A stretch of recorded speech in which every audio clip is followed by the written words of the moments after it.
कहते हैं, टोरेंट को बंद कर दें और कोई डिवाइसेस अगर यूज़ करें, क्योंकि आप जो पीटीसीएल के इंटरनेट के ऊपर हैं तो उसके लिए वो चीज़ें लिमिटेड होती हैं। ठीक है, इस चीज़ को देख लें, आईएसओस को कंप्लीट कर लें और मूडल से बुक ज़रा डाउनलोड कर लें। मेरे पास तो हार्ड कॉपी में पड़ी हुई है, मैं तो फिर उसको रेफ़र कर लूँगा, लेकिन सॉफ्ट कॉपी बेहतर रहेगी। ठीक है, ठीक है सर। तो मंगाओ, बाकी बशिंदे बुलाओ, फिर शुरू करें। ठीक है सर।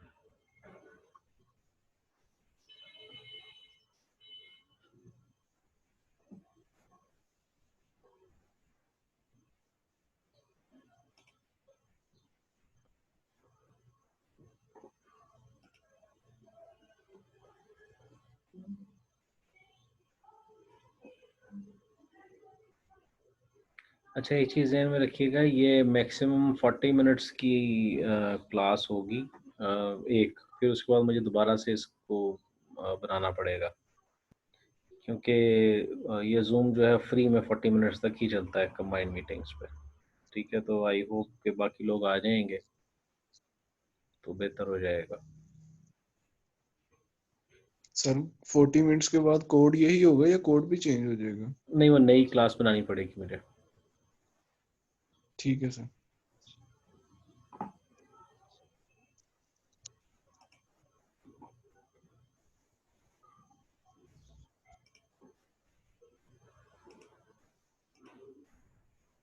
बुक्स डाउनलोड कर लें, एलएमएस पे पड़ी हुई है। एक्सरसाइज कह रहा हूँ, वो मैंने दे दी है, असाइनमेंट्स दे दी हैं 2 अदद, तो वो वेरीफाई कर लेना।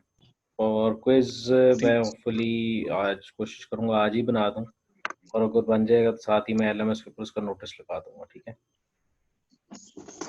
Okay sir. सर क्विज भी एलएमएस पे होगा? हाँ जी, वो तो वैसे भी क्विज़ एलएमएस पे ही होना था, असाइनमेंट्स और क्विज़ एलएमएस पे ही होने थे हमेशा से ना। Okay sir.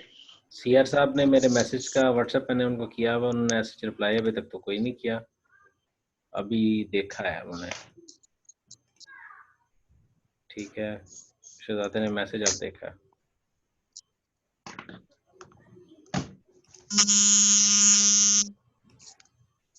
हाँ, अब ये आवाज़ें तो आएंगी डेफिनेटली।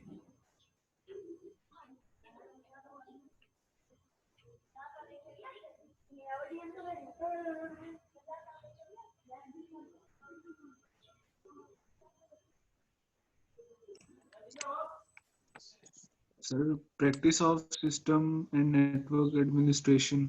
जी जी बिल्कुल, यही बुक है, और मैंने ये अभी आपको यहाँ पे ग्रुप चैट में भी फाइल भेजी है ताकि जी सर। आपके लिए आसानी हो सके। और अब ये डिपेंड करेगा मेरे इंटरनेट कनेक्शन के ऊपर कि इसकी स्पीड कितनी है, तो उस एतबार से अब उसमें वीडियो भी भेजनी है और फाइल भी भेजनी है। खैर ओके, जिसने डाउनलोड कर ली है वो बेहतर है कि वहीं से कर लें, लेकिन मैंने एहतियातन यहाँ पे दे दी थी, मैं करी एलएमएस किसी का लॉगिन ना हो रहा हो तो मसला हो जाएगा। चलें बिस्मिल्लाह करते हैं। और पहले तो ये मैंने आपको मैं खला बता दिया कि ये चैट डिस्कनेक्ट हो जाएगी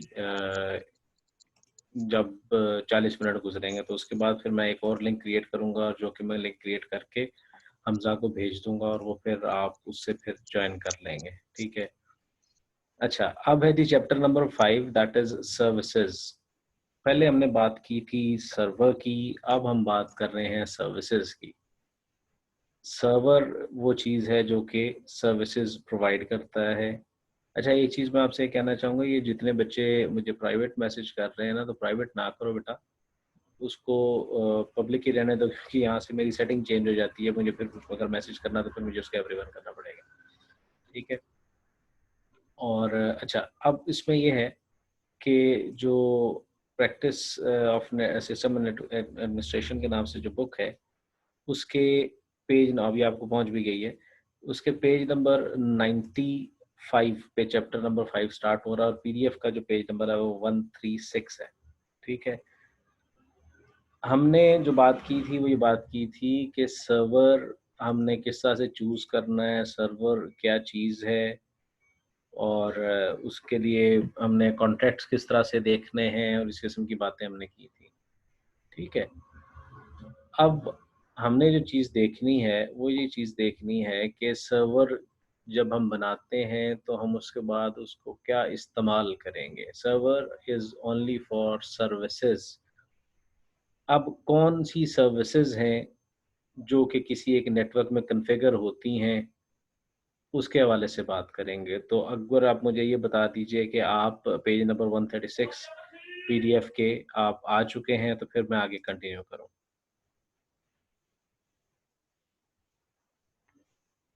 तो मैसेज ही कर दो।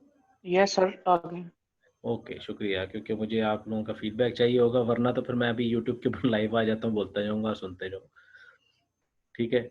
वो मैं ज़ूम इसलिए यूज़ कर रहा हूँ कि इसमें आप पे इंटरेक्शन हो सकता है। फेसबुक पे सॉरी यूट्यूब पे ये होगा कि मैं बोलता जाऊँगा, आप सिर्फ कमेंट्स में लिख सकेंगे। तो वो भी मेरे लिए बेहतर है, उसकी सेटिंग ज़रा थोड़ी-सी आसान होती है। अच्छा जी, अब यहाँ पर अगर आप बुक पे आएँ तो सर्वर इज़ फॉर सर्विसेज़, तो सर्विसेज़ क्या कुछ हो सकती हैं? ज़रा मुसलमानों से दरख्वास्त है कि ज़रा तुक्का लगाइए। क्या हो सकती हैं आपके ख़्याल में बुक को खोले बगैर?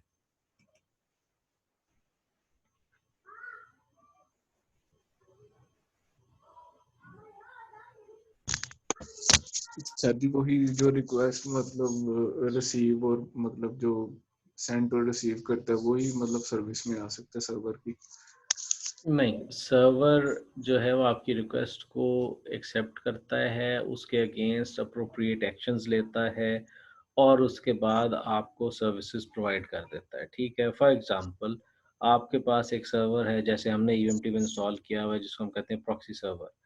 प्रॉक्सी सर्वर का काम क्या है कि नेटवर्क में जितने भी जी सर। कंप्यूटर्स हैं, तमाम कंप्यूटर्स से रिक्वेस्ट लेनी है और उनको भेज देना है इंटरनेट पे। इंटरनेट के ऊपर जब वो रिजल्ट्स वापस आते हैं तो प्रॉक्सी सर्वर अपने डेटाबेस में या अपनी जो एक लिस्ट होती है उसमें से देख कर अप्रोप्रिएट क्लाइंट को वो चीज़ भेज देता है। ठीक है जी?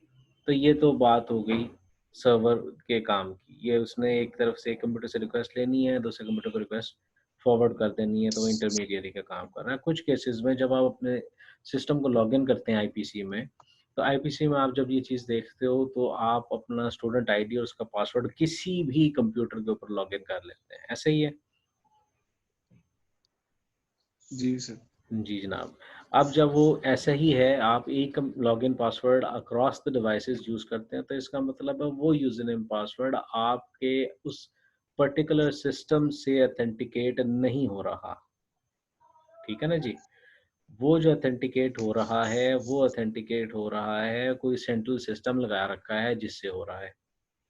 एक तो मैंने आपको प्रॉक्सी सर्वर बता दिया, एक मैंने आपको अब ये जो मैं बता रहा हूँ इसको कह रहे हैं डायरेक्टरी सर्वर, जो कि आपकी या डोमेन कंट्रोलर कहते हैं उसको, जो जिसमें एक्टिव डायरेक्टरी हम एक इंस्टॉल करते हैं और वहाँ पर आपके लॉगिन्स बनते हैं।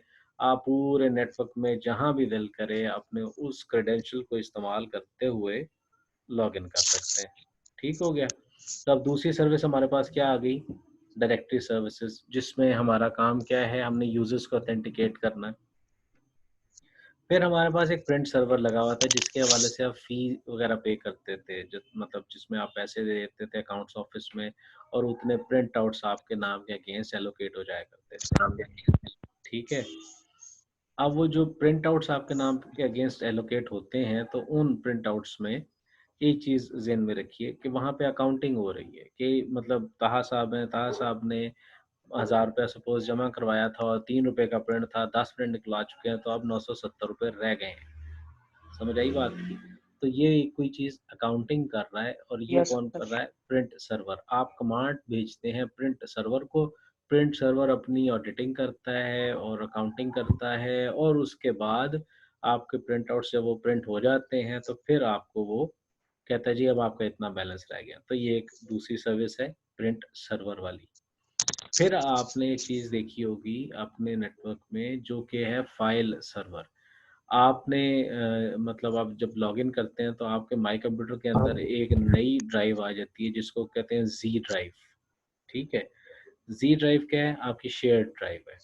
अगर आप किसी के सिस्टम पे बैठ के काम करते हैं, फॉर एग्ज़ाम्पल पीसी नंबर 1 था, उस पर आपने काम किया और आपने अपना डाटा सेव कर दिया सी में।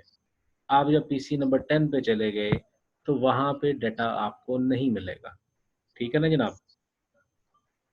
जब वो आपको डाटा वहाँ पे नहीं मिलेगा तो फिर आप क्या करेंगे, फिर आप वापस उधर जाएंगे और लॉगिन करेंगे और सी में से डाटा लेके आएंगे और कोई पता नहीं उतनी देर तक वो डाटा लॉस हो गया हो। खैर, उससे बेहतर ये है कि अगर आपको साथ जी ड्राइव दे दी जाए जिसकी कैपेसिटी बहुत कम होती है, जो कि 200 MB है फ़िलहाल हमारे पास। मुख्तलिफ जगहों पे मुख्तलिफ होती हैं, लेकिन हमने मेरे ख्याल है 200 MB दी हुई है। तो उसमें ये होगा कि आप जब भी अपनी जी ड्राइव में कोई डाटा सेव करेंगे तो बेसिकली उस कंप्यूटर में यानी पीसी 1 में वो स्टोर नहीं हो रहा, वो स्टोर हो रहा होगा किधर, आपके डाटा सेंटर में पड़े हुए एक कंप्यूटर के ऊपर, जिसका नाम वहाँ पे होगा फाइल सर्वर। ठीक है जनाब अली, क्लियर हो गए सिनेरियोस। अब कुछ सर्वर्स ऐसे हैं, जी सर। जी सर। शुक्रिया, कुछ सर्वर्स ऐसे हैं जिन सर्वर्स के हवाले से हमें कोई इतना नॉलेज नहीं होता, मतलब वो फोर फ्रंट नहीं होते। ये तो आपके साथ यूजेज हो रही थी ना, आपके साथ ही इस्तेमाल हो रहा होगा। एक सर्वर और होगा जिसको हम कहेंगे DNS, डोमेन नेम सर्वर। लेकिन हमने पिछले लेक्चर में एक बात की थी, जो चैप्टर नंबर में खला आई थिंक 3 हमने पढ़ा था, और उसमें हमने बात की थी कि हमने जब अपना वर्क स्टेशन कन्फिगर करना है तो हमने वहाँ पे DHCP कन्फिगर करना है। DHCP का किसी को याद ना हो तो मुझे बता दीजिए, मैं दोहरा देता हूँ।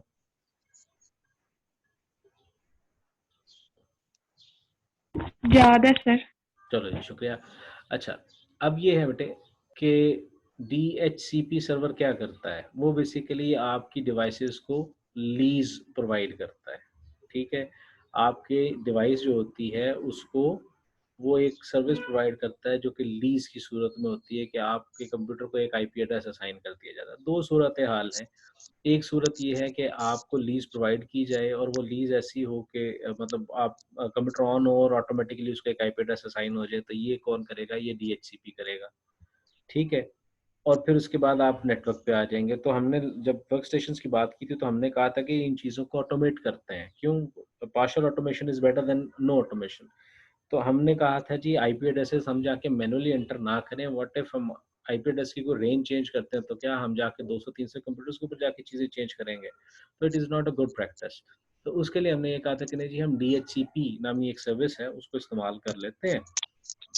और वो जो DHCP सर्विस है वो क्या करेगी, वो ये करेगी कि हमें हमारी डिवाइसेस के ऊपर IP एड्रेसेस खुद ही एक्वायर कर लेंगे। ठीक है, अभी भी आप अपने घर में देखें तो आप जिस डिवाइस से कनेक्टेड हैं, जो कि सपोज मैं कर रहा हूँ आपका लैपटॉप है, तो लैपटॉप से जब आप कनेक्ट हुए हुए हैं तो आपके पास एक जो फैसिलिटी आ रही है, क्या आपने उसको IP एड्रेस दिया था? नहीं, आपने सिर्फ और सिर्फ उसे कहा कि ये मेरा वाईफाई नेटवर्क है, या आपने उसको कह दिया कि जनाब मेरी ये लैन केबल है, ये लैपटॉप में लग गई है, और IP एड्रेस ऑटोमेटिकली एक्वायर हो जाता है और आपका इंटरनेट चलना शुरू हो जाता है।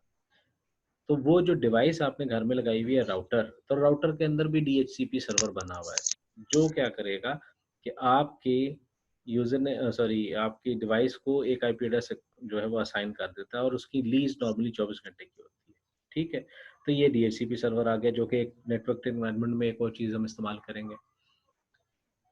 फिर इसके बाद हमारे पास एक चीज़ और आ जाती है जो कि है DNS सर्वर। अब DNS क्या सर्वर होता है? DNS सर्वर वो सर्वर है जिसने आपकी रिक्वेस्ट को वेब पे लेके जाना है। फॉर एग्जांपल हम लिखते हैं जी google.com। अब google.com आपके कंप्यूटर को नहीं पता। आपका कंप्यूटर क्या करता है, मैं UMT के नेटवर्क की बात कर रहा हूँ।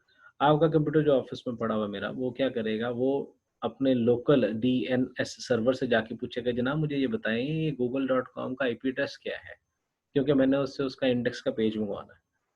तो वो अगर DNS के पास उसमें रिकॉर्ड होगा तो वो बता देगा, नहीं है तो फिर वो एक पूरा प्रोसीजर है, वो रूट सर्वर के पास जाएगा, उससे पूछेगा, वहां से उसको डाटा मिलेगा।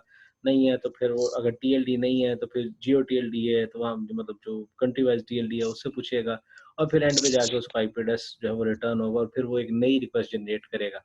अब जब आपने कंप्यूटर को लोकेट करना है किसी भी, तो उसके लिए वहाँ पे DNS सर्विसेज यूज होती है। अच्छा, अब DNS सिर्फ ये google.com पे नहीं यूज हो रही थी, डीएनएस यहाँ पे भी यूज हो रही थी कि जी आपने जब लॉगिन किया है अपने कंप्यूटर को, तो कौन से कंप्यूटर से आपने लॉगिन पासवर्ड को वेरीफाई करवाना है। तो कंप्यूटर का देखें, आपका जो क्लाइंट कंप्यूटर है उसको ये पता होगा कि फलां कंप्यूटर के पास यूजर नेम पासवर्ड ऑथेंटिकेट होते हैं, वो एक टोकन इशू करता है, तो आपके कंप्यूटर को पता होगा तो वो उससे बात करेगा। तो अब उसको डीएनएस ही बताएगा जी फलां कंप्यूटर साहब हैं जो कि ये काम कर रहे हैं, या मतलब उसका नाम जो है, ठीक है। तो ये तो कुछ नाम थे। अब बुक को रेफर करते हैं। तो सर्विस क्या है जी? Services is a function that server provides, ठीक है। और वो एक कंप्यूटर पे भी हम काफ़ी सारी सर्विसेज रख सकते हैं और एक से ज़्यादा पे भी रख सकते हैं। तो ये एक इम्पॉर्टेंट पॉइंट है, इस पे ज़रा गौर कीजिएगा, ठीक है। तो ये चीज़ जो, अगर आप अब आए फिलहाल ज़रा, क्योंकि कुछ बातें मैंने इसमें कर दी हैं, जो उसमें आपके कुछ सर्वर्स होते हैं वो इम्पोर्टेंट होते हैं, जैसे मैंने आपको नाम लिया डीएनएस का, ठीक है, डीएचसीपी का। तो आप पहले पेज पे आए जब 95 पे, तो अगर आप इसके लास्ट पैराग्राफ पे देखें तो उसमें लिखा है जी a typical environment has many services, fundamental services like DNS, email, authentication services, network connectivity, printing, ये बेसिक सर्विसेज हैं, ठीक है, जो कि होती हैं। अच्छा, हमारे जो सिनेरियो है उसमें जो ईमेल नामी सर्विस है वो हमने आउटसोर्स की हुई है, जो कि नॉर्मली अब आजकल हो रहा है, मतलब जीमेल का हम यूज़ कर रहे हैं, ठीक है।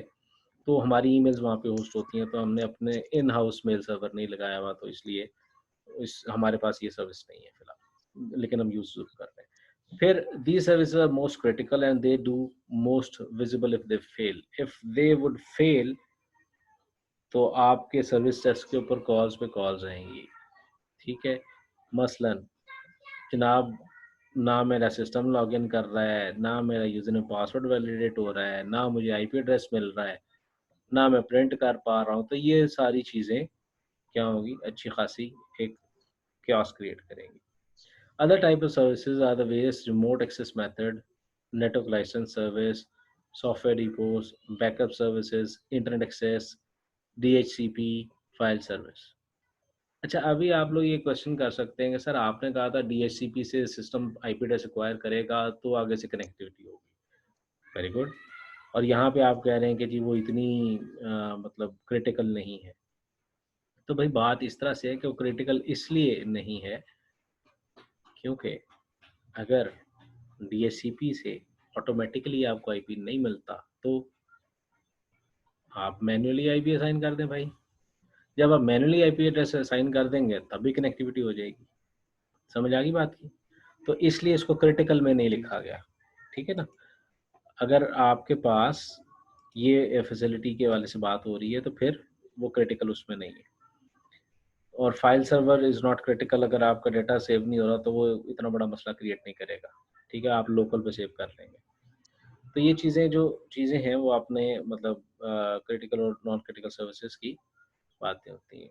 अब सर्विस डिज़ाइन करने के लिए क्या किया जाता है, क्लाइंट से रिक्वायरमेंट ली जाती है। अच्छा, ये उन सूरत में है जब कोई डिपार्टमेंट कहता है हमें फलां फैसिलिटी चाहिए, ठीक है। ये इंडिविजुअल यूज़र से नहीं पूछी जाती कि भाई जी बताएं आपको क्या चीज़ चाहिए, वो पॉसिबल नहीं होता।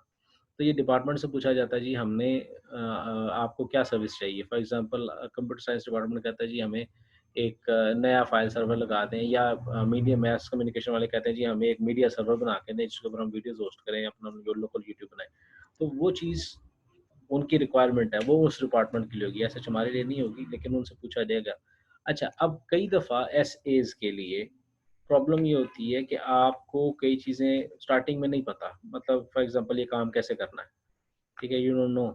तो आप सिर्फ काम को देखें कि ये करना है और उसके बाद फिर आप ये रिक्वायरमेंट्स गैदर करना है, ठीक है। आप सिर्फ फोकस करेंगे what needs to be done, how वाला पार्ट बाद में है। तो उसकी जो बातें हैं उसको अपने ऊपर हावी ना करें, ये जो इस किस्म की रिक्वायरमेंट दे रहा है ये हो सकता है कि नहीं हो सकता, ठीक है। रिक्वायरमेंट लें, उसके बाद फिर उसको जाके एनालाइज करें और फिर अपने करंट एनवायरनमेंट में देखा जाता है और फिर उसको ऐसा इम्प्लीमेंट किया जाता है, ठीक है जनाब अली। अच्छा, यस सर। अब जी सर। पेज नंबर 98 के ऊपर आइएगा और ये एक बड़ी प्यारी केस स्टडी है, इसको ज़रा डिस्कस करते हैं। तमाम लोगों से दरख्वास्त है कि आ जाए।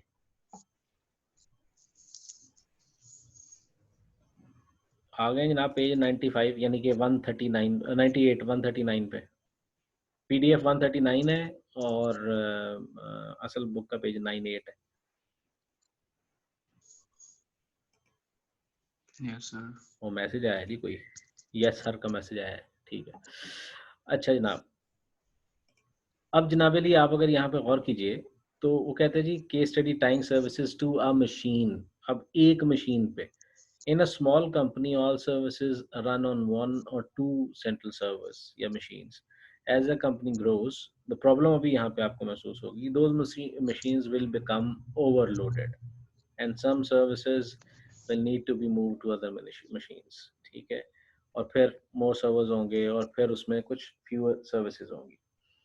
For example, assume central machine is mail delivery server, mail relay है, प्रिंट सर्वर है, कैलेंडर सर्वर, सारी चीज़ें एक कंप्यूटर में डाल दी हैं।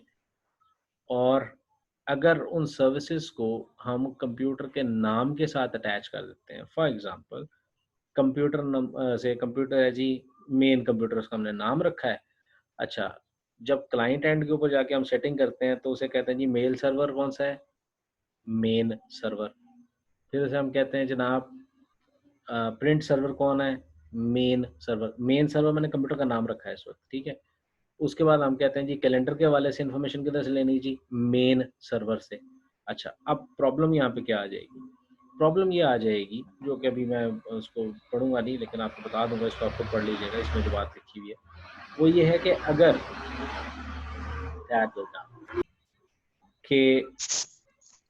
अगर हम इस चीज़ को चेंज करते हैं, मतलब हमारे पास क्या हुआ कि पूरी सिनेरियो चेंज हो गया। मतलब हमारा जो मेल सर्वर था, हमारी ईमेल्स जो थी सपोज 100-200 आती थी तो हैंडल हो जाती थी, क्लाइंट्स थे 10-20 क्लाइंट्स थे, ये मसला नहीं हुआ। लेकिन जैसे ही हमारे पास नेटवर्क इंफ्रास्ट्रक्चर बढ़ा, मतलब यूएमटी में 200-300 कंप्यूटर्स आए सपोज, और उसमें जितने फैकल्टी मेंबर है हर एक को अलग कंप्यूटर मिला हुआ है। अब वहाँ पर अगर हम एक ही कंप्यूटर के ऊपर से सारे काम करवाएंगे, वही प्रॉक्सी सर्वर है, वही मेल सर्वर है, वही डीएनएस सर्वर है, और मेल सर्वर को हम कहते हैं नहीं जी इसको अलग कर दें, तो अब क्या करना पड़ेगा, 250-300 सिस्टम्स पे जाकर उसकी सेटिंग चेंज करनी पड़ेगी कि जनाब मेल सर्वर का नाम मेन सर्वर नहीं mail.umt है, ठीक है। तो वो ज़रा बाद में एक चीज़ ज़रा मुश्किल सी हो जाएगी। तो ये है कि आप जो कंप्यूटर का नाम जो रखेंगे वो होगा depending upon the role the computer is performing. एक नाम होगा कंप्यूटर का अपना, एक नाम होगा उसका रोल वाला, ठीक है। मतलब जो उसको रोल असाइन किया कि जी मेल सर्वर है, ठीक है। सपोज कंप्यूटर को आप नाम देते हैं जी कंप्यूटर नंबर 1 2 3, अब वो इस्तेमाल हो रहा है एज मेल सर्वर, तो उसका जो एलियस होगा वो मेल सर्वर भी होगा और जिसको हम इस्तेमाल कर सकेंगे, ठीक है जनाब अली। अच्छा, अब ये जो एक दो केस स्टडीज की बात हुई थी, फिर बात है जब भी आपने कुछ बातें करनी है वो सर्विसेज के हवाले से, तो सर्विसेज के रिक्वायरमेंट्स आपने ले ली स्टार्टिंग में क्लाइंट से जो था, और फिर वो उसकी इम्प्लीमेंटेशन डिटेल्स वगैरह ढूंढ ली कि ये ऐसे ऐसे हो सकेगा। अच्छा, फिर कुछ होता है, अभी हम ये जो मीटिंग कर रहे हैं, मतलब हमारी इस वक्त क्लास हो रही है, तो इस क्लास में हर बंदा उस तरह से एक्टिवली पार्टिसिपेट नहीं कर पा रहा या नहीं कर रहा। मुझे नहीं पता कि कितने लोग किस तरह से कर रहे हैं, लेकिन हो सकता है, मैं अज्यूम कर रहा हूँ, हो सकता है कोई लगा के सो गया होगा, अच्छा कोई बात नहीं, खैर है, सर ने रिकॉर्डिंग दे ही देनी है, हो सकता है, ठीक है। नहीं सर, एक्चुअली वो ले रहे हैं। नहीं, मैं एक एग्जांपल दे रहा हूँ, मतलब मैं ह्यूमन साइकी की बात कर रहा हूँ। मतलब अगर आपको पता चल जाए मैं इसकी रिकॉर्डिंग आपको दे दूंगा, ठीक है, तो आप क्या करेंगे, अच्छा कोई नहीं सर बोल लेते, कोई बात नहीं, अटेंडेंस नहीं लगेगी, कोई बात नहीं, खैर है। अब देख लेना इस वक्त 4 लोग आए हुए हैं, 8 के 9 लोगों की क्लास है, 8 लोगों की क्लास है, ठीक है। 4 लोग आए हुए, आधी क्लास आई हुई है, सीआर खुद नहीं आया हुआ, ठीक है। तो लाहौर चले गया सर वो। लाहौर चला गया, अल्लाह खैर करे, लाहौर से भी क्लास हो सकती है जी, जी, मतलब ऑनलाइन वो क्लास। ड्राइविंग कर रहा है फिलहाल या इस टाइम, क्या कर रहा है? ड्राइविंग। अच्छा, सीआर की नीयत नहीं है साथ वो, और और वो पिज्जा लोग वो कर रहे, घर शिफ्ट कर रहे, अच्छा अच्छा, चलो कोई नहीं, अल्लाह खैर और करे, बायरा का कोई पता नहीं। चलो कोई बात नहीं, खैर है। अच्छा, अब ये है कि इसमें जो मैं आपसे अर्ज कर रहा हूँ वो ये है कि मीटिंग्स की, क्योंकि मैं मीटिंग्स पे बात कर रहा था, तो मैं तो खैर अब बच्चों को पॉइंट आउट तो नहीं कर रहा था। अब मीटिंग्स की बात करते हैं। अगर हम वर्चुअल मीटिंग करते हैं, अब क्या हुआ जी, रिक्वायरमेंट ले ली सर्विसेज की, उसके बाद प्लानिंग हो गई, एग्जीक्यूशन प्लान तैयार हो गया, लेकिन जो आपकी टीम है एसएज की, उसमें आपने ये इन्फॉर्मेशन जो है वो पास ऑन करनी है, किसकी क्या जिम्मेदारी है।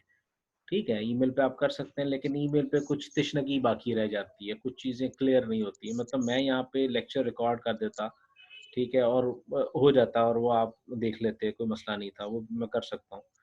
लेकिन उसमें इंटरेक्टिविटी नहीं आ रही, ठीक है। तो उससे बचने के लिए खैर ये मीटिंग बनाई गई, लेकिन इसमें भी ये हो सकता है कि अब के लोग ना हो। अब यहाँ पे क्या है, जो पेज नंबर 100 है और 141 पीडीएफ का है, उसमें है एक हाईलाइटेड पार्ट है, kick off meetings. Kick off meetings जो है वो कोई इतनी लंबी मीटिंग्स नहीं होती, मतलब कि 1 घंटे 2 घंटे 3 घंटे की मीटिंग नहीं होती, ये 5-4 मिनट की मीटिंग होती है, जिसके अंदर बताया जाता है ये आपका काम है, ये काम आपका काम है, ये आपका काम है। ठीक है, इसमें की पीपल होते हैं जो कि उससे अफेक्ट होंगे, मतलब डिपार्टमेंट वाले को भी बता देंगे, अपने एसए को भी बता देंगे, और उसके बाद कहेंगे जी ये काम इतनी देर में होगा, ये इसकी रिस्पॉन्सिबल है। ठीक है, तो ये चीज़ें हमारे पास किक ऑफ मीटिंग में डिसाइड होती हैं। ठीक, तो ये मीटिंग्स ज़रूरी हैं, बेहतर है। अच्छा, अब सर्विसेज आपने सोच ली, सर्विसेज आपने प्लान कर ली कि जनाब ये सर्विसेज हैं, किक ऑफ मीटिंग हो गई, प्लान टाइमलाइन डिसाइड होगी, ये काम इसने इतने बजे करना है, ये काम इसने इतने बजे करना है, और वो सारी चीज़ें ओके हो गई, एक्सेप्टेड, ख़त्म। अच्छा, व्हाट इफ उसके बाद आपने चीज़ इम्प्लीमेंट कर दी। अब देखें, एक सर्वर आप बनाएंगे और बाकी लोग उससे कम्युनिकेट करेंगे, उस सर्वर को आपने बैंडविड्थ भी असाइन कर दी। ठीक है, अब क्या प्रॉब्लम आती है, कुछ प्रॉब्लम्स आएंगी। वो क्या प्रॉब्लम्स होती हैं? वो होती है जी लेटेंसी की प्रॉब्लम आती है। नॉर्मली नेटवर्क में जो होती है ना, मतलब ये जो गेमर्स लोग हैं उनको ये टर्म लेटेंसी की बजाय उनको टर्म याद होगी पिंग।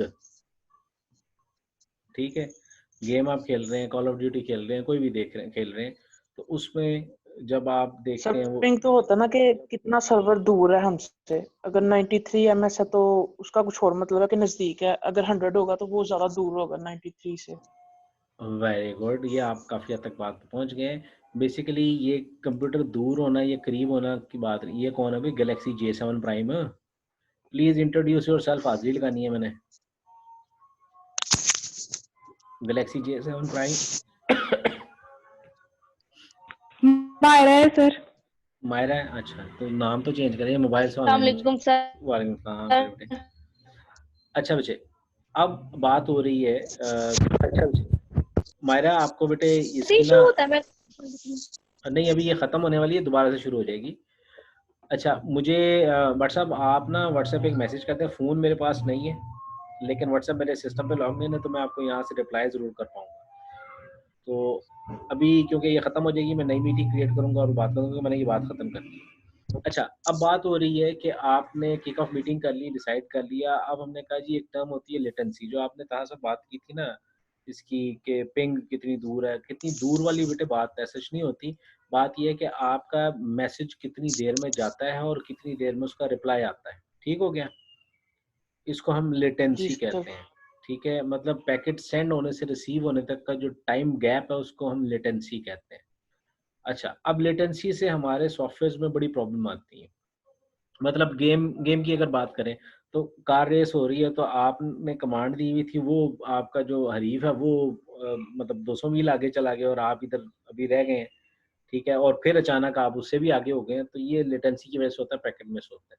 लेटेंसी इज एक्सेप्टेबल जब आप ऑडियो कॉल कर रहे हैं या वीडियो कॉल कर रहे हैं।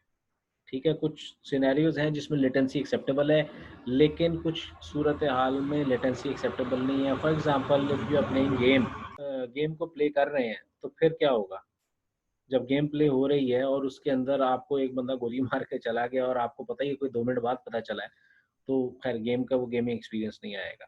अब होता ही है कि जितने भी जी हमारे जो सर्विस प्रोवाइडर्स हैं जो कि हमें इंटरनेट की सर्विसेज देते हैं, तमाम के तमाम आपको बैंडविड्थ सेल करते हैं। अब बैंडविड्थ क्या है?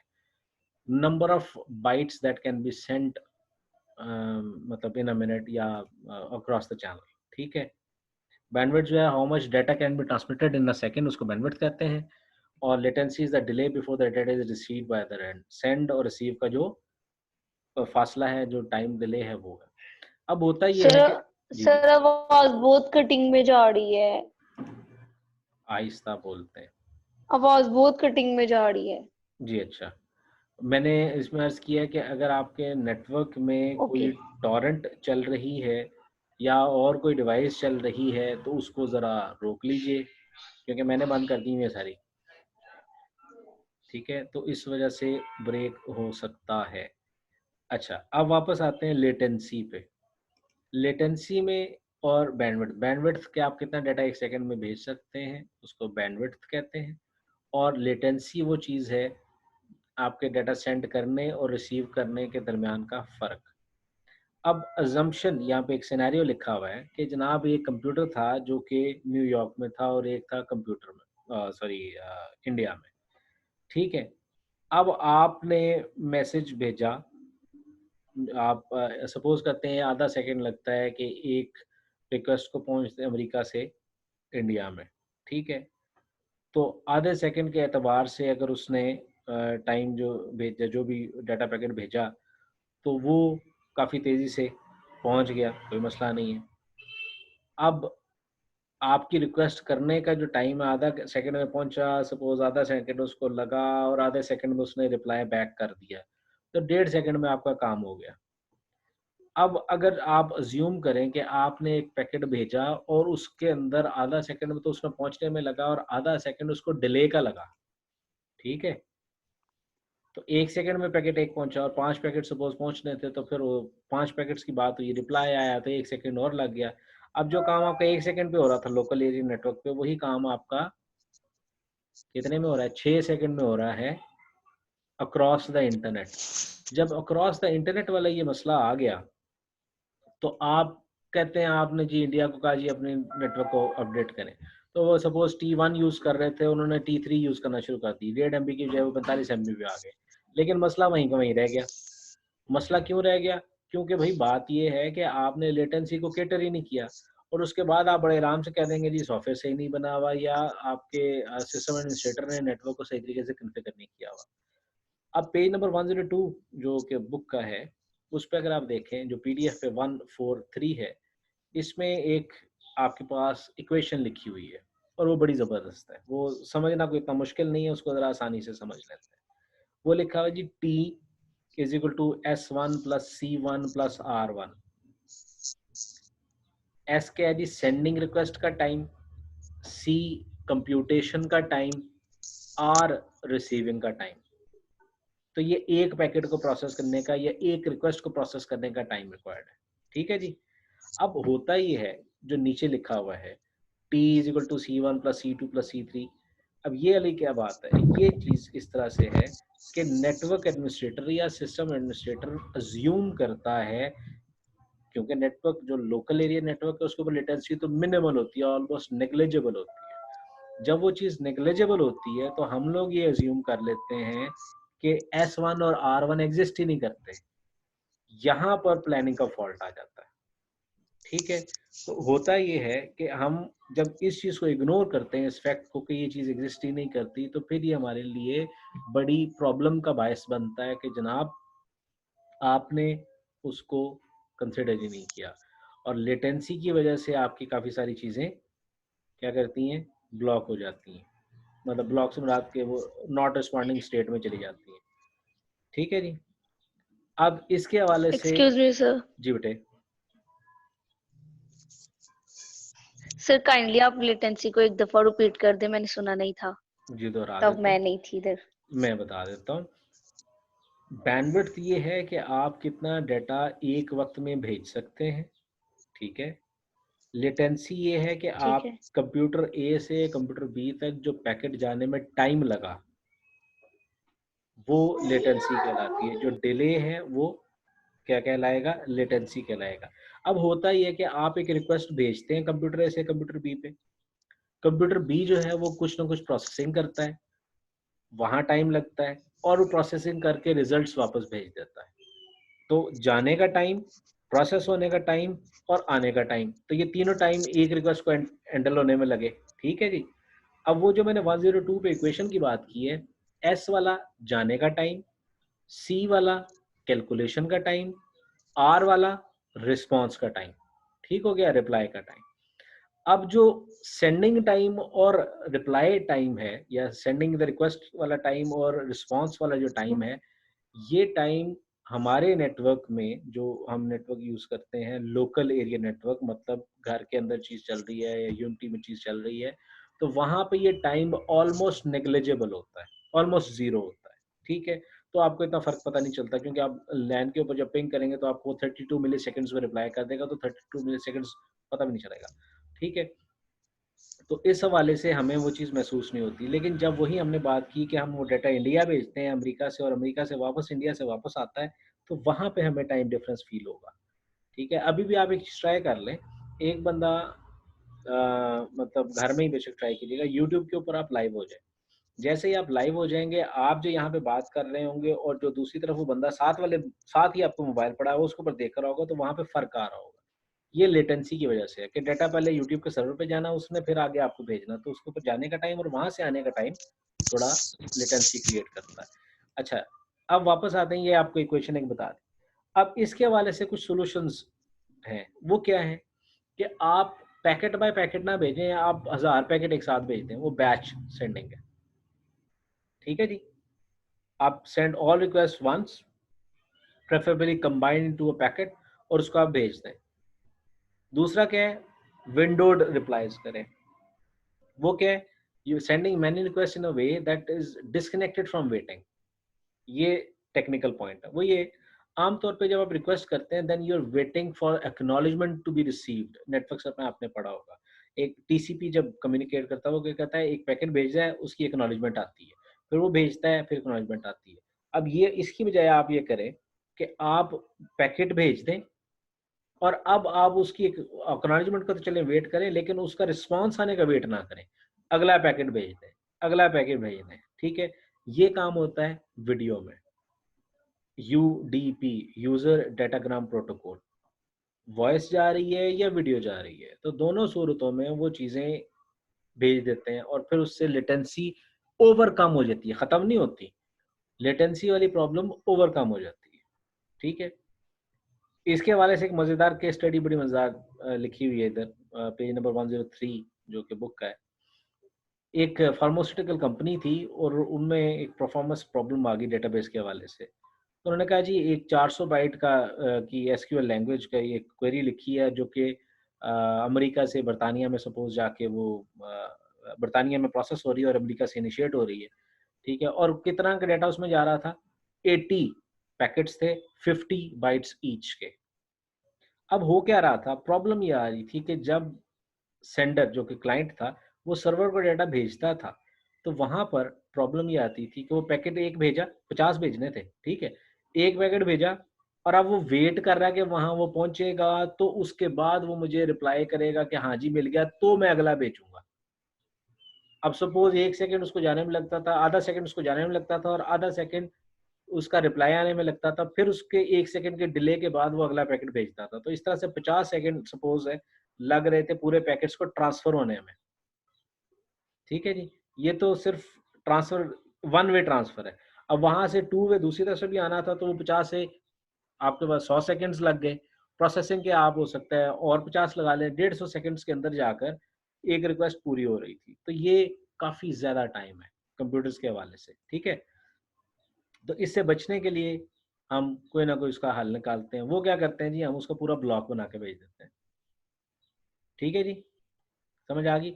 आमतौर पे डेवलपर आपको ये कहेगा कि जनाब आप जो है ना वो बैंडविड्थ बढ़ा दें। बैंडविड्थ बढ़ाने से नेटवर्क्स के सॉल्यूशंस नहीं निकलते, लेटेंसी रिड्यूस करने से ज्यादा निकलते हैं। ठीक है जी, ये हमने प्लानिंग कर ली। अब एक प्लानिंग ये है कि जब हमने सर्विसेज, ये हमने डिसाइड कर लिया, लेटेंसी भी होती है, हमने यूजर से रिक्वायरमेंट ले ली, फिर हमने मीटिंग्स कंडक्ट कर ली वगैरह वगैरह, सर्विसेज डिसाइड कर ली, क्रिटिकल कौन सी है, नॉन क्रिटिकल कौन सी है, थोड़ी बहुत बात हो गई। अब सवाल ये पैदा होता है कि ये सर्विसेज हमने डिसाइड कर ली, तो हमने जो वेंडर है उस सर्विस के लिए वो कौन सा इस्तेमाल करना है। अब जो वेंडर है हमारे पास, सवाल ऐसे है कि मैसेज आया, मैंने देखा ही नहीं क्योंकि मैं तो बोलता जा रहा हूँ। ट्रांस अटलांटिक लिंक बेटे ये था कि ट्रांस अटलांटिक लिंक के आपकी अमेरिका से लेके बरतानिया तक जो दरम्यान में समंदर आता है उसको अटलांटिक ओशियन कहते हैं, ठीक है। अब उसके ऊपर एक केबल बिछी हुई है जिस जो कम्युनिकेशन के लिए यूज होती है। अब उस कम्युनिकेशन केबल को ट्रांस अटलांटिक केबल कहते हैं, ठीक हो गया। तो मैंने ये भी आपको मैसेज भी पढ़ा तो मैंने आपको जी रिप्लाई कर सर। दिया। अच्छा, थैंक यू, आपने मैसेज पे पूछा। मैं असल में बुक खोली हुई थी तो मुझे नजर नहीं आया, लेकिन मैं वक्तन फक्तन देखता जा रहा हूँ। अच्छा, अब ये है कि वो प्रोटोकॉल हमने मतलब कोई सर्विस यूज करनी है तो किस वेंडर की यूज करनी है, किस तरह से करनी है। तो आपने एक चीज ध्यान में रखनी है कि आपने वेंडर स्पेसिफिक नहीं होना, आपने ओपन प्रोटोकॉल्स की तरफ जाना है। अब ये क्या बात है, देखें ओपन प्रोटोकॉल्स वो जो कि हर जगह एक्सेसिबल है, हर मतलब हर कोई इस्तेमाल कर सकता है, उनको मॉडिफाई भी कर सकता है और यूज भी कर सकता है। लेकिन अगर आप किसी प्रोप्राइटरी उसके पास जाएंगे तो आपके लिए प्रॉब्लम हो जाएगी। फॉर एग्जांपल, अगर आपने ईमेल सर्विसेज यूज करनी है तो आप ईमेल के लिए एक ईमेल सर्वर भी यूज कर सकते हैं। सपोज माइक्रोसॉफ्ट ने कोई बनाया हुआ है या और किसी कंपनी ने कोई बनाया हुआ है तो आप उसको यूज कर सकते हैं। लेकिन अगर आप कहते हैं नहीं जी मैंने SMTP यूज करनी है, जो 1982 में क्रॉकर साहब थे, उन्होंने सिंपल मेल ट्रांसफर प्रोटोकॉल बनाया था, उसको यूज करना है। अब उसको कोई भी प्रोडक्ट यूज कर रही हो स्लाइट मॉडिफिकेशन के साथ एक्सेप्टेबल है। लेकिन अगर उसने अपना प्रोटोकॉल बनाया हुआ है तो फिर वो एक्सेप्टेबल नहीं है। उसकी वजह ये है कि उसके अंदर वो टेस्टेड नहीं होता, वो सारी दुनिया से टेस्टेड नहीं है। जब वो सारी दुनिया से टेस्टेड नहीं है तो प्रॉब्लम आ जाएगी। क्या प्रॉब्लम आ जाएगी? ओ भाई, वो तो हैंडफुल ऑफ पीपल उसको चेक कर रहे हैं। जब हैंडफुल ऑफ पीपल उसको चेक कर रहे हैं तो क्या प्रॉब्लम आएगी? तो इंडस्ट्री ने चेक नहीं किया हुआ। जब इंडस्ट्री ने चेक नहीं किया हुआ तो क्या होगा? चांसेस हैं कि चीज़ खराब हो जाए, ठीक है। इस वजह से बेहतर तरीकाकार ये है कि आप ओपन प्रोटोकॉल्स की तरफ जाएं। क्लियर है जनाब? तो ये एक आपको इसमें एक प्रॉब्लम बता दूं, और वो है पेज नंबर 106 के ऊपर, hazards of proprietary email software. ठीक है, ये आप खुद पढ़िएगा, बड़े मजेदार सी खबर है। ठीक है, ये कंपनी उसने बड़े तरीके से ढूंढ ढांड के बड़ी मेहनत करके उसको इवेल्युएट किया, एक प्रोडक्ट लेने के बाद उन्होंने उसको डिप्लॉय किया और बाद में पता चला कि वो स्केलेबल नहीं है, सर्वर मैनेजमेंट उसमें नहीं है, रिलायबिलिटी नहीं है। ठीक है, तो फिर क्या हुआ, वो चीज़ फ्लॉप होगी, फिर कोई मसला हुआ, फिर उन्होंने उसको वापस भेजा तो उस उतनी देर में वहाँ पे डिले आ गया। ठीक है, फिर इसके बाद हमारे पास अगली जो बुलेट है पेज नंबर 107 पे, मतलब ये जो स्टिकी है, नोट्स टाइप है, इसके अंदर जो बड़ी प्यारी बात लिखी हुई है वो ये लिखी हुई है कि बेसिकली माइक्रोसॉफ्ट का एक एक्सचेंज सर्वर आया था तो उसकी बुराइयां की हुई हैं, तो उसको आप देख लें। तो इसमें एक और बात लिखी हुई है, इंटरनेट इंजीनियरिंग टास्क फोर्स के कुछ स्टैंडर्ड्स को आप यूज़ कर सकते हैं, IEEE के कुछ स्टैंडर्ड्स को यूज़ कर सकते हैं, वेंडर स्पेसिफिक की तरफ ना जाएं। क्लियर है जनाब अली? आर यू जी on the sir. Same page people? Same page Murad yes sir. 107 107। ठीक है जनाब। ये बुक कहीं ओपन की हुई है सर आपने? ओ पुत्र जी, मैंने तो ये आपसे अर्ज की थी। ओहो, आप देर से आए हो। LMS के ऊपर मैंने बुक अपलोड की हुई है, फिर मैंने यहाँ पे जूम के मुझे ऊपर, तो बिल्कुल जूम पे भी भेजी है मैंने बेटे। आप चैट देखो ना, तो चैट के अंदर हो सकता है आपको फाइल मिल जाए। ठीक है, मैंने चैट में ना फाइल दोबारा से भेजी है, अगर LMS नहीं किसी का चल रहा था। अच्छा जी, अब इसमें जो बात है वो है जो वेंडर स्पेसिफिक की बात होगी थी कि नहीं जाना। और फिर हमने बात की थी कि कंप्यूटर्स के नाम उसके रोल के बेस पे रखें। एक ओरिजिनल नाम तो रखें ही रखें, लेकिन उसको जो नाम देना है उसके रोल के बेस पर दें। ठीक है, अब नाम कैसे देते हैं, वो क्या करना है, वो चैप्टर 8 की बात है, वो हम वहाँ पे देखेंगे जब तक पढ़ेंगे तो। ठीक है जी, फिर हमने बात की है कुछ करनी है, वो क्या यस है, सर। सॉरी, फिर बात आ जाती है प्लेसमेंट ऑफ सर्वर्स की। सर्विसेज के लिए हमने डिसाइड कर लिया कि उसको कैसे करना है। आप में से किसी की हो सकता है वेबसाइट, और आपने शायद एक नाम सुना, दैट इज कॉल्ड क्लाउडफ्लेयर, या कभी कुछ वेबसाइट एक्सेस करते होगे तो वो आपको कहता है checking your browser for DDoS protection type of thing, ठीक है। वो क्या एक सर्विस है, वो जो आपकी सर्विस है वो क्या करती है, आपके जो नियरेस्ट लोकेशन है वहाँ से आपको वेब पेजेस सर्व करती है, जिससे आपकी लेटेंसी जो है वो रिड्यूस हो जाती है, ठीक है।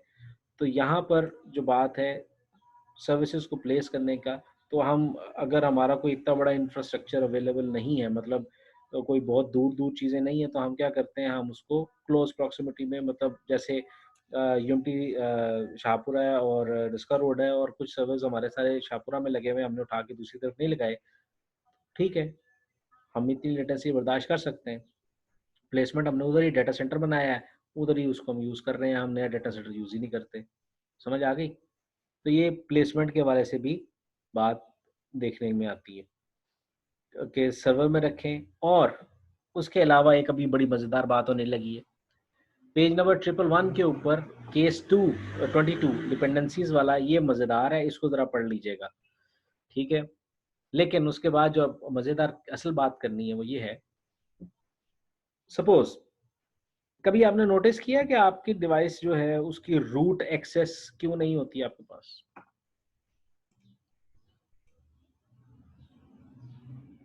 हैं जी? सर कुछ ऐसी फाइल होती हैं जो अगर हम डिलीट कर दें तो सारा सिस्टम खराब हो जाता है, इसलिए वो रूट वेरी एक्सेस हमारे पास नहीं होने जबरदस्त देती। जबरदस्त जबरदस्त। अच्छा, अज्यूम करते हैं जी आपका वही एक ही सर्वर है, उसी के ऊपर आप सर्वर इंस्टॉल हुए हैं, 5-6 सर्वर इंस्टॉल हुए हैं, और वहीं पे आप क्या करते हो कि वो जो आपके नेटवर्क एडमिनिस्ट्रेटर साहब हैं वो भी वहीं पे उसी को इस्तेमाल कर रहे हैं अपनी वर्ड प्रोसेसिंग के लिए। फिर कोई भी एक बंदा आ जाता है और आके कहता है, अच्छा जनाब मैं क्या करता हूँ, मैं एक मेल चेक कर लूँ भाई, मुझे ज़रा 1 मिनट मेल चेक करा देना। अब हुआ क्या यहाँ से? क्या आप ऐसा अलाउ करेंगे? तो सोच सही, प्रॉब्लम आ जाएगी। अगर आप इस तरह से एक्सेस लोगों को अलाउ कर देंगे तो प्रॉब्लम आ जाएगी, ठीक है। वो किस तरह से प्रॉब्लम आएगी? सिक्योरिटी इश्यूज आ जाएंगे। जी बेटे, वो सिक्योरिटी इशू इस तरह से आ जाएंगे कि वो चीज़ क्रैश कर जाएगी, ठीक है जी। वो चीज़ क्रैश इस तरह से ठीक कर है। जाएगी। देखिए आमतौर पे ना हमें आदत होती है एक कंप्यूटर जो सिंपल यूज़ करना है उसको यूज़ करते हैं हम और तरीके से। Server is not meant to be a workstation. अगर आपने नेटवर्क एडमिनिस्ट्रेटर को कोई वर्क स्टेशन देना है तो उसको अलग से कंप्यूटर दिया जाता है, ना कि उसे कहा जाए ये सर्वर के ऊपर सारे काम कर ले, नहीं ऐसा नहीं होता। और सर्वर के लिए आपको वर्ड, एक्सेल, पावर पॉइंट इतनी आसानी से मिलते भी नहीं है, और वो हो जाते हैं लेकिन वो उस तरह से एक एनवायरनमेंट प्रोवाइड नहीं करते। तो आपके लिए यहाँ पे फिजिकल एक्सेस या physical security is also Paramount, ठीक है। डायरेक्ट लॉगिन, अब कुछ केसेस में क्या किया जाता है, डायरेक्ट लॉगिन भी बंद कर दिया जाता है। मतलब सपोज कंप्यूटर की एक्सेस किसी को हो गई तो उसकी सेटिंग्स में ये कर दिया जाता है कि फलां user should not be able to log in, ठीक है। आप उसमें ये नहीं कर सकते, और अलाउ इसलिए नहीं कर सकते कि जी सर्वर पे आके कोई लॉगिन करे, क्योंकि अगर सपोज ईमेल सर्वर है और कंसोल के ऊपर कोई लॉगिन हो गया, कंसोल से मुराद के उस लैपटॉप पे, उस कंप्यूटर पे जिसके ऊपर सर्वर था, वहीं पे आके उसने लॉगिन करना शुरू कर दिया, तो क्या प्रॉब्लम क्रिएट होगी भाई? वो ईमेल पढ़ लेगा सारी, ठीक है। तो ये एक प्रॉब्लम क्रिएट हो जाती है। तो ये चीज़ें डिसाइड करना, फिर उसके बाद ये डिसाइड करने कि आपने सिंगल सर्वर रखना है या मल्टीपल सर्वर रखना है। फिर वो जो लास्ट लेक्चर में बात हुई थी कि शुरू में सर सॉरी जी, सर जो एडमिन होता है उसको तो सारी ईमेल्स यानी कि एक्सेस होती है तो वो पढ़ लेता है, तो नहीं उसका होती, क्या नुकसान होगा? नहीं बेटे नहीं होती, करते नहीं है। उसकी वजह ये है कि एडमिन एम्प्लॉई है ऑर्गेनाइजेशन का, ठीक है। अब मैं आपको सर्जी केयर जी वाला वाकया सुनाता हूँ। सर्जी केयर में जो मेरी सुनने में आई थी बात, वो ये हुआ था कि एक साहब थे, उन्होंने नेटवर्क एडमिनिस्ट्रेटर थे, उनको निकाल दिया गया। पता ये चला जी वो खालिद साहब के मैसेजेस पढ़ रहे थे, चैट मैसेजेस, ठीक है। नेटवर्क एडमिनिस्ट्रेटर था, चैट मैसेज पढ़ रहा था। वो इस तरह से पता चला कि वो किसी से बात कर रहे थे क्लाइंट से, क्लाइंट ने कहा जी क्या है फलां प्रोडक्ट का रेट है, उसने रेट दिया। थोड़ी देर के बाद उसने क्लाइंट ने फिर कहा, ओ भाई तुमसे तो ये तुमने ये इतना रेट दिया था और इतना इसी फॉर्मेट में ये इतना कम रेट आ गया है। तो वो उसका रेगुलर क्लाइंट था तो उसने उसको बता दिया। वो फिर इंक्वायरी हुई, पता चला साहब फलां साहब मुलविस है। ठीक है। अब प्रॉब्लम क्या है?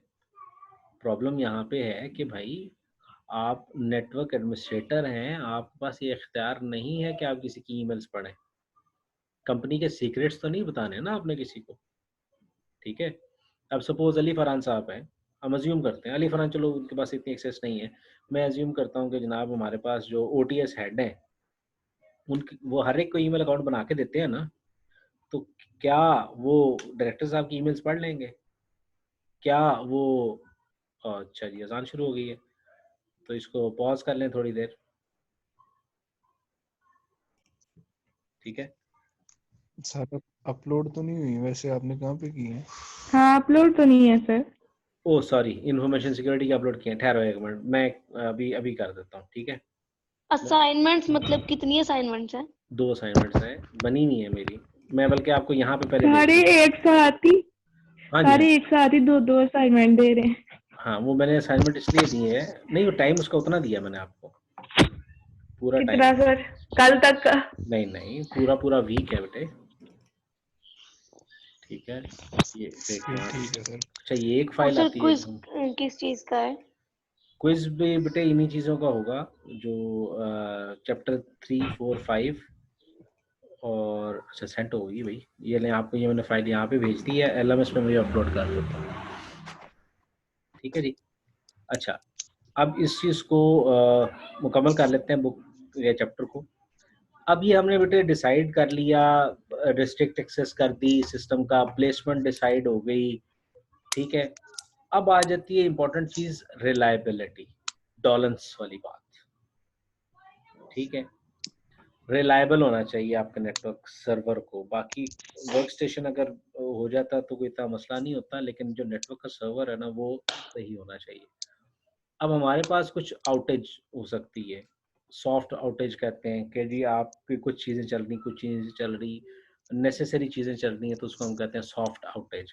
हार्ड आउटेज किसे कहते हैं जी, आपकी बाकी तमाम सर्विसेज उसकी वजह से डाउन हो गई हैं, इंटरनेट बंद हो जाता है, बाकी वर्क स्टेशन चलता रहता है, कोई इशू नहीं है, बिजली चली है, सब कुछ डाउन है, ठीक है।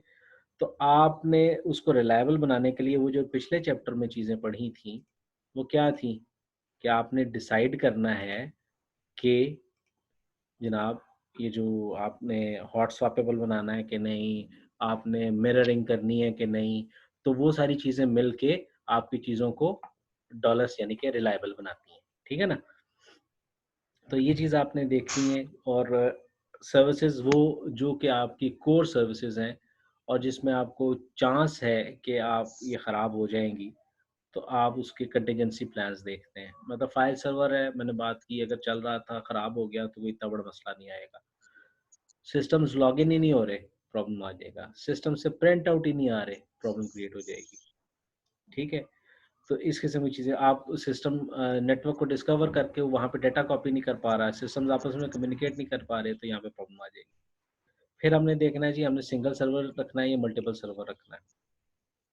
5.1.10 सिंगल और मल्टीपल सर्वर्स की बात ये है, मैंने एक बात की थी कि अगर आपने एक ही कंप्यूटर रखना है स्टार्टिंग में, वो आप रख सकते हैं, क्योंकि आजकल के जो कंप्यूटर्स हैं उनकी इतनी कैपेबिलिटी होती है कि आप उसके अंदर इतनी मशीन इंस्टॉल कर लेते हैं, वो पॉसिबल है।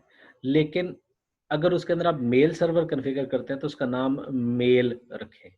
अगर आप उसमें कैलेंडर सर्वर रखते हैं तो उसका नाम कैलेंडर रखें। कंप्यूटर का नाम से हम आदि रख लें, लेकिन उसके अंदर अगर मेल सर्वर इंस्टॉल किया हो तो सर्वर का नाम मेल रख दें, ताकि अगर आप उस मेल सर्वर को कहीं शिफ्ट करें, तो वो जो आपके 100-200 क्लाइंट्स या 500 अगर क्लाइंट्स हो गए, शुरू में 50 क्लाइंट्स थे, जब आपने उसकी जगह सोचा जी 500 क्लाइंट्स हो गया, अब मैं मेल सर्वर को एक डेडिकेटेड कंप्यूटर दे दूं, तो फिर आपको उन 500 कंप्यूटर्स पे जाके चीज़ें चेंज करनी पड़ेंगी कि जी कंप्यूटर नाम ही हमाद जहाँ जहाँ लिखा हुआ वहाँ वहाँ मेल लिख दो, MAIL, ठीक है। तो इसलिए आपने ये स्टार्टिंग में डिसाइड करना है, और उसके लिए अगर आपने स्टार्टिंग में मल्टीपल कंप्यूटर्स नहीं लगाने, आपने एक ही कंप्यूटर से सारे काम लेने हैं, तो आपने सिंपली एक चीज़ करनी है, वो ये करनी है कि आपके जितने भी ये जो नेटवर्क एनवायरनमेंट में चीज़ें हैं, उनको रोल बेस्ड नेम्स असाइन करें, ठीक है जी। तो ये चीज़ें आपने देखनी है, ठीक है। और फिर जब आप एक नई सर्विस रोल आउट करते हैं तो उस वक्त आप उसकी लोड टेस्टिंग करते हैं, कुछ मतलब आप उसको लोड डाल के देखते हैं 100 रिक्वेस्ट पे क्या करता है, 200 पे क्या करता है, 500 पे, थ्रेशोल्ड आप चेक कर लेते हैं और उस हिसाब से आप रिक्वेस्ट को कंट्रोल कर लेते हैं, फिर आपकी चीज़ डाउन नहीं होती। और फिर वक्त के साथ साथ मॉनिटरिंग ज़रूरी है। ठीक है जनाब। अब जो लास्ट चैप्टर में हमने बात पढ़ी थी रिडंडेंसी, वो क्या थी? रीडिंग की सूरत में हमने बात की थी ना कि अगर आप डेटा रीड कर रहे हैं तो राइट करना जो ऑपरेशन है वो आपका स्लो हो गया, लेकिन रीड वाला आपका 2 टाइम्स हो गया। वो क्या बात हुई थी कि रिडंडेंट डिस्क्स है। ठीक है। अब दो सूरत हाल है। एक है फुल रिडंडेंसी, और उसमें क्या होता है कि अगर एक प्राइमरी डिवाइस वो चल रही है और दूसरी डिवाइस साथ साथ उसके चल रही है, और वो अगर डिवाइस ए क्रैश करती है तो device B will take over, तो ये होगी फुल रिडंडेंसी। ठीक है। डुप्लीकेट सर्वर और सेट ऑफ सर्वर्स अगर हों आपकी एक प्राइमरी सर्विस के लिए तो वो फुल रिडंडेंसी है। और अगर आप उसमें कहते हैं जी अगर ड्राइव फेल होने के चांसेस और आप ड्राइव को यूज करें तो पार्शियल कहलाई जा सकती है। ठीक है। दोनों सूरतों, एक और सूरत है वो ये है कि आप पार्शियल रिडंडेंसी के साथ हो सकती है 2 डिवाइसेस लगा दें और वो दोनों मिल के काम कर रहे हैं। जब वो दोनों मिल के काम कर रहे हैं तो वो पार्शियल है, लेकिन उसमें ये होगा कि जी अगर उन दोनों में से एक डाउन हो जाती है तो दूसरी के ऊपर सारा लोड आ जाएगा। तो ये अब सोचने वाली बात है कि क्या करना है।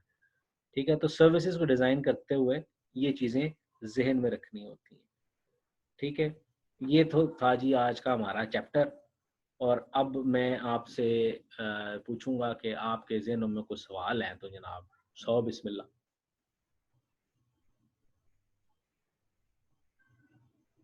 सो गए वो?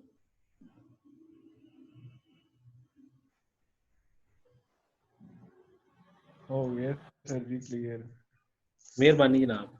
अच्छा, ताहा साहब इज़ वेरी एक्टिव, बड़ा अच्छा शहजादा है ये बच्चा, कम से कम बता तो देता है कोई। बाकी सारे तो ऐसे ही हैं, पता नहीं जैसे मैं यूट्यूब पे लगा हूँ, मैं बोल रहा हूँ सिर्फ, बाकी कोई सुन ही नहीं रहा। Thank you sir. शहजादा है। चले ठीक है जी, अगर सवाल है तो पूछें, फिर आपको छुट्टियाँ देते हैं, मतलब छुट्टी देता हूँ। और एक मैं आज एक्सपेक्ट कर रहा था कि आज आप लोगों से मैं कहूँगा अपनी स्क्रीन शेयर करें और मुझे विंडो इंस्टॉल करके दिखाएं, तो वो अब फिर मैं उसको नेक्स्ट क्लास पे ही रख देता हूँ जो कि मंडे को ही है। और मंडे को आप लोग सर मैं जी बेटे। कब से बोल रही हूँ, मुझे पता ही नहीं चला, वो म्यूट पे था। कोई बात नहीं, सीरियसली नाइस।